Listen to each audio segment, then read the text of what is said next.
President Donald Trump on Monday declined to dismiss speculation that he would seek a third term, saying he hadn't considered whether he would go to court to contest the U.S. Constitution's two-term limit for presidents.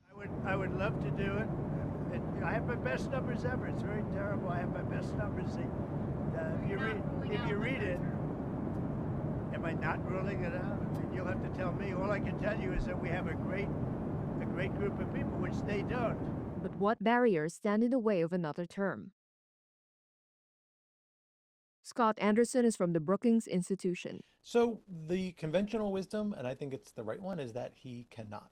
The 22nd Amendment, adopted in 1951, says no one may be elected to the presidency more than 2 times. The amendment was ratified in 1951 after President Franklin D. Roosevelt broke with a self-imposed two-term limit set by presidents since George Washington. Walter Olson is a senior fellow at the Cato Institute. It's hard to find a provision in the U.S. Constitution that is any more clear, that is any more unambiguous than the 22nd Amendment. There are other provisions where you can argue for weeks about what they mean. It's very hard to argue about what the 22nd Amendment means. It's right there. Trump's allies could theoretically change the Constitution, but that would require two-thirds support in the House and Senate, or a convention called by 2/3 of U.S. states, and then ratification by 38 of the 50 state legislatures. That is all unlikely in an era of intense political polarization between the Democrats and Trump's Republican Party. Currently, Republicans hold a razor-thin 219 to 213 majority in the House and a 53 to 47 majority in the Senate, and have control of only 28 state legislatures.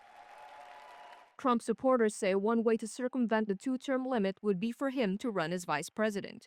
The new president could then step down after victory, allowing Trump to take over. But scholars say Trump is barred from running for that position as well, due to the 12th Amendment, which says no person constitutionally ineligible for the office of the president shall be eligible to that of vice president of the United States. Trump himself dismissed the idea. No, you'd be allowed to do that, but I wouldn't do it. I think it's too cute. Yeah, I would rule that out because it's too cute. I think the people wouldn't like that. It's too cute. It wouldn't be right. Walter Olson again.